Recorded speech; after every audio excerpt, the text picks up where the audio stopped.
Ya estamos de regreso, Masa Crítica en Iquique Televisión. Estamos conversando sobre educación con Jorge Salgado, Haroldo Quinteros y Blanca Yáñez.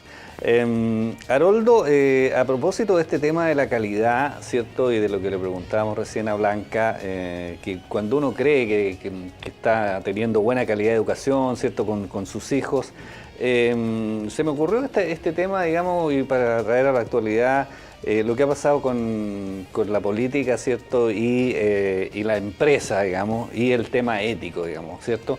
Porque probablemente todos estos personajes que han salido, ¿cierto?, al tapete de la opinión pública en estas últimas semanas y meses fueron buenos alumnos, digamos, y les fue muy bien. Entonces, no todos, pero muchos de ellos fueron buenos alumnos, estuvieron en buenas universidades, sacaron un posgrado, la mayoría de ellos. Sin embargo, los hemos visto actuar éticamente en forma absolutamente reprobable, digamos, reprochable. Entonces pareciera que no es tan solo, y Blanca ya lo adelantaba, ¿cierto? No se trata tan solo de que te vaya bien en el colegio, que tengas buenas notas, que te vaya bien en el CIMSE, ¿cierto? Que tu colegio, ¿cierto?, sea el que lidera los rankings de la región. ¿Qué pasa con ese aspecto, el aspecto ético? ¿Para qué nos formamos? ¿Para qué nos educamos? Mira, en primer lugar, bueno, definamos lo que es calidad educacional. Hay estándares más o menos internacionales.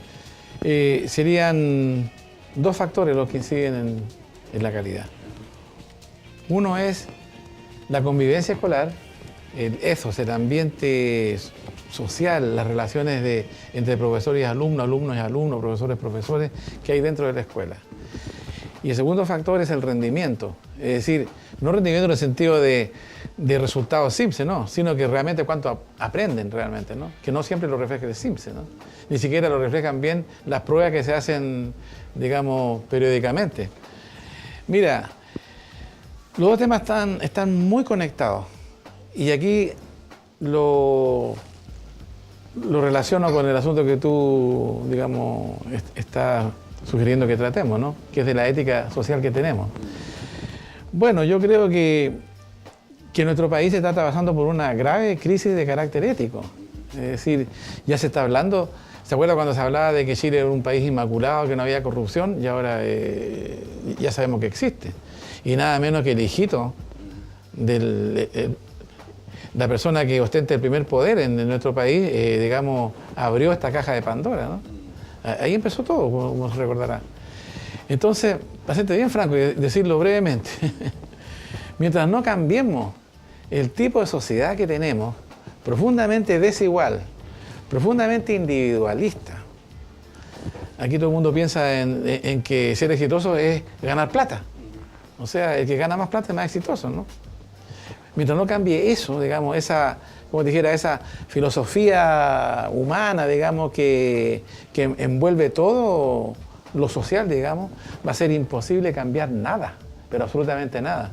Porque la educación finalmente es una superestructura social, pues sí, la base del asunto es otra, ¿no? Necesariamente lo que tenemos como sociedad abajo, digamos, yo parto por la desigualdad, que es el tema que más a mí me preocupa, ¿no? La desigualdad en cuanto a oportunidades. Mientras no cambie eso, los problemas en Chile van a seguir. Va a seguir la corrupción, va a seguir la mala educación que tenemos, porque Chile no tiene una buena educación. Nuestra educación está en crisis. Por tanto, un solo dato, ¿no? Fíjate, la OECD, organización a la cual Chile pertenece, ¿no? Ya ha dicho en dos International Reports, es decir, informes internacionales que lo lee todo el mundo, que aquí en Chile la calidad de educación depende de la plata que tenga la familia. O sea, el que tiene plata tiene buena educación y el que no tiene plata tiene mala educación. Eso es una cosa atroz.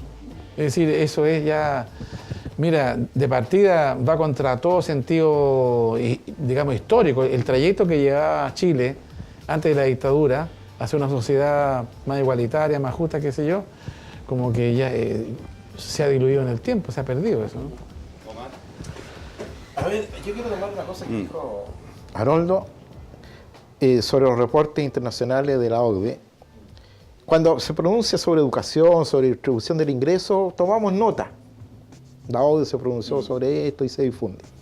Cuando la OCDE se pronuncia sobre la necesidad de que las empresas estatales cada vez tengan menos injerencia, rápidamente comenzamos a tomar medidas para que eso se aplique.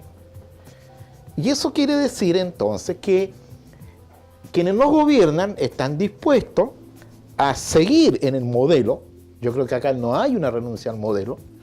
¿Ya? El modelo, o sea, yo concuerdo contigo. ¿Cuál es la base finalmente? O sea, lo que aquí se cambió no solamente fue que pasamos de un sistema democrático a un sistema dictatorial.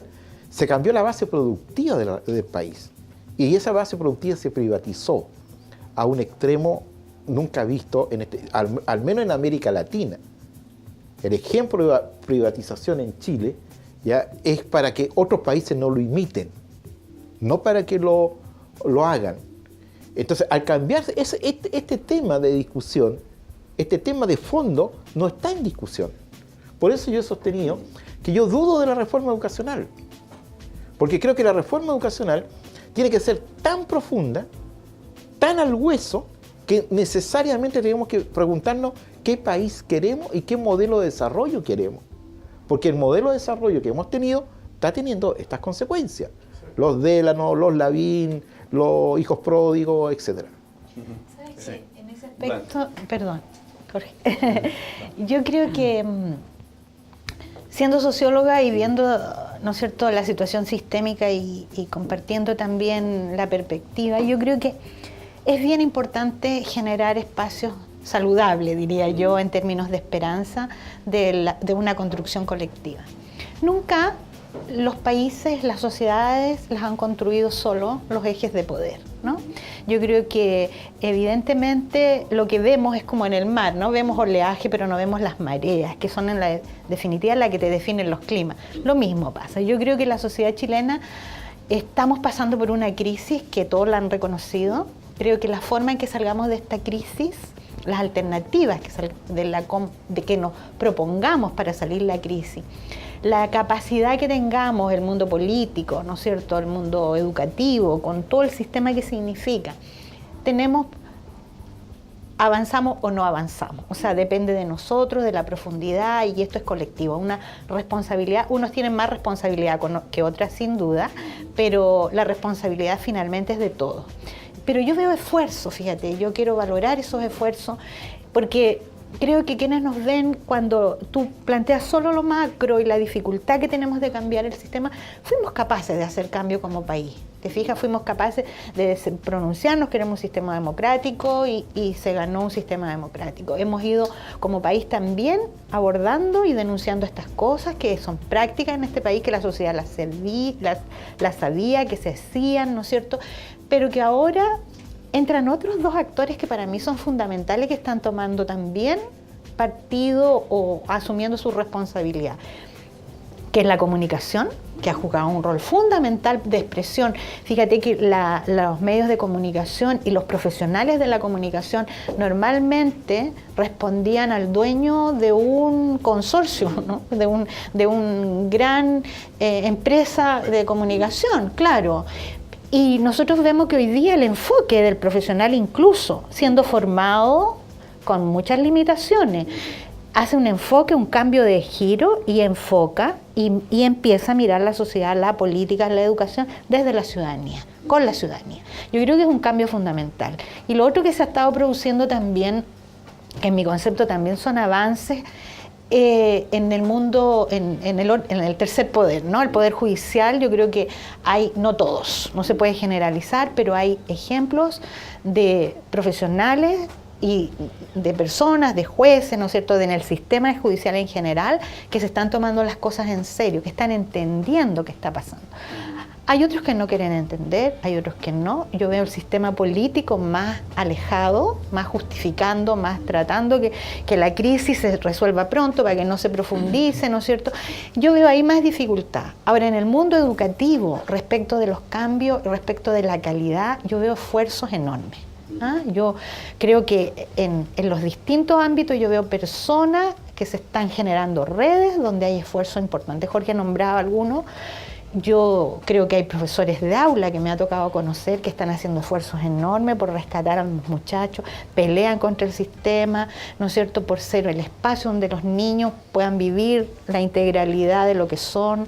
Les cuesta, tienen que lidiar con el sistema, y que también a ellos ¿no es cierto?, los empieza a encajonar, pero hay esfuerzos considerables, y en la región en particular. Jorge, a propósito de eso, digamos, el rol que juegan los profesores, digamos, al margen de esta nueva, cierto, política nacional docente y todo esto que se ha prometido, es un rol clave, digamos, porque efectivamente, como decía Blanca, uno ve el esfuerzo, digamos, el esfuerzo, el trabajo, la cantidad de horas de trabajo, ¿cierto? Porque los profesores de repente están todo el día en el colegio, pero después en la casa siguen trabajando hasta las 12 de la noche, la 1 de la mañana, algunos hasta las 3 de la mañana, y realmente hay un esfuerzo enorme por dignificar también la profesión, digamos. En ese sentido, ¿cómo ves tú que es el compromiso que tienen precisamente los maestros? Yo creo que también agregando algún elemento para el tema de la calidad que quedó ahí, ¿cierto? Yo creo que también un sistema de educación de calidad tiene que dar respuesta a las necesidades de la sociedad. O sea, yo creo que no solamente aquellos parámetros que se puedan medir y hacerse concretos, sino que también cuáles son las necesidades que tiene el país, la sociedad, los niños en su aprendizaje. Y un sistema de calidad que se digne de serlo de buena calidad tiene que dar respuesta a esas necesidades. Dicho eso, respecto al compromiso, yo creo que los profesores, y aquí creo que hay que, estando muy de acuerdo con lo que plantea Omar, esta falta de que este país renuncie, ¿cierto?, a un modelo que va a costar mucho esa renuncia, porque estamos capturados por el modelo en varias dimensiones. Pero también hay que dar visos, hay que dar atisbos de positivismo en el buen sentido, ¿cierto? Porque estos anuncios, en el fondo, a mí lo que me preocupa, y lo discutía con profesores hoy día en unos colegios, lo que me preocupa de esto es que otra vez se generen algunos espacios y por no verlos, no visibilizarlos positivamente, cuando se produzcan no sepamos qué hacer con eso. Entonces le decía a varios directores de colegio hoy día, yo no quiero encontrarme, ¿cierto?, con algo que sería terrible, que cuando aparezca esto de la mayor cantidad de horas disponibles de los profesores para reflexionar sobre su práctica, para pensar y construir colectivamente ese conocimiento que deriva de la práctica, no estén preparados y los sostenedores y los directores ya les tengan otras pegas asignadas, ¿cierto? Claro. Patio, biblioteca, etc. Entonces yo creo que en ese sentido hay que poner en valor estos anuncios porque se ha luchado en parte por eso. Ahora, sin duda que este mensaje también interpretado por los jóvenes que quieren estudiar pedagogía va a permitir que ellos se reencanten con la profesión. Y eso va a generar energías positivas, ¿cierto?, al sistema. Pero también los profesores en el sistema ya van a encontrar otros aliados para poder sobrellevar la carga que todavía a ellos les queda, ¿cierto?, sobre todo los que tienen larga data en el sistema. Hay un aspecto, ¿cierto?, a propósito de lo que tú señalas, que disminuir las horas destinadas al aula, Haroldo, y entiendo que es importante, digamos, prácticamente un tercio más, digamos, de horas destinadas, ¿cierto?, a otro trabajo. ¿Y cómo lo van a enfrentar los profesores, digamos, tomando un poco lo que señalaba Jorge? ¿Están preparados los profesores? Bueno, hablábamos recién que era muy difícil que en un país como el que tenemos arreglemos la educación de la noche a la mañana. Pero yo personalmente, parto de la noción que vamos a cambiar la sociedad chilena. Tengo esa fe, digamos. O sea, yo creo que esto no va a seguir eternamente siendo lo que es ahora. Va a llegar a un momento en que esto finalmente va a explotar de cualquier manera, y Chile va a ser un país más solidario, menos individualista, etcétera, ¿no? Va a haber más igualdad social, y bueno, y para eso, y aquí, perdóname, pero bueno, estos políticos que no queramos, pues, ¿no? Sí, claro. Para eso hay que empujar el bote hacia ese cambio. Sin embargo, aún dentro de lo que tenemos es posible mejorar algunas cosas, ¿no? Yo creo que es perfectamente posible, por lo menos lo han demostrado muchos países que en condiciones muy sociales muy malas, ¿no?, partiendo de situaciones de pobreza increíbles, han logrado, por ejemplo, mejorar estándares generales de calidad. En África por lo menos ha sido así, ¿no? Y varios países latinoamericanos. Luego, es posible, aunque haya muchos problemas sociales encima de la escuela, cambiar las cosas. Por ejemplo, el tema este que tú me dices de las horas de clase que el profesor hace, de la cantidad de niños, el ratio profesor con número de alumnos. Por supuesto, es un problema terrible. Y Chile siempre existió, ¿no? Y por eso que se puede decir que siempre el Estado chileno estuvo al debe con sus niños, ¿no? Por ejemplo, ahora ya se ha introducido en todos los países del mundo la idea de poner ayudantes en las aulas. Ahora en los países... Está empezando a ser, ya entiendo, Sí, en algunos sí, colegios. no, si lo estamos haciendo. Lo estamos haciendo, yo estoy trabajando en eso en la municipalidad. Mira, esto que se inició no en países pobres, sino que en países súper desarrollados, como en Inglaterra. Esto empieza en Inglaterra realmente por los años 60, por ahí, ¿no? Y ahora ya está, pero en todo el mundo. Se trata de establecer convenios entre las universidades y las municipalidades, porque la educación es municipal en todas partes, ¿no?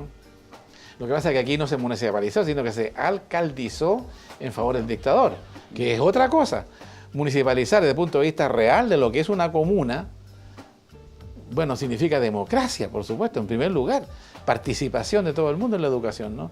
Entonces, bueno, como te dijera, si pensamos en que tenemos que esperar que los cambios lleguen para arreglar las cosas, no, pues tenemos que insistir en que es posible aún así producir algunos cambios. Por ejemplo, mira, el gobierno metió en la reforma una idea que no trabajó nada. Cuando yo le preguntaba a gente del ministerio que ha venido acá, bueno, ¿qué pasa con los famosos consejos locales de educación que se está proponiendo, que se dijo alguna vez? Bueno, está en borrador, está en borrador, está en borrador y sigue en borrador. Cuando eso es central, puesto que si se va a desmunicipalizar, si va a pasar al Estado, como salieron muchos profesores que entienden educación, ¿no? A veces se meten en educación políticos y ministros que oyeron cantar de gallo y no saben dónde, ¿no? Le dijeron, oye, perdóneme, pero la educación universal es municipal, no es centralista de Estado, ¿no? Entonces ahí, bueno, nació la idea de tener consejos locales de educación. Sin embargo, hasta ahora eso no existe ni siquiera como proyecto, ¿no? Bueno, son las insistencias que hay que hacer, ¿no? Viene, ¿no? Ojalá, eso es lo que han dicho. Pero ojalá que sea pronto. Sí, ojalá que... Sí, eso es lo que han dicho por lo menos. Bueno, se nos pasó el tiempo de este segundo bloque, vamos a hacer un alto, estamos en nuestro programa Masa Crítica en Iquique Televisión. Vamos a la pausa y ya estamos de regreso con ustedes.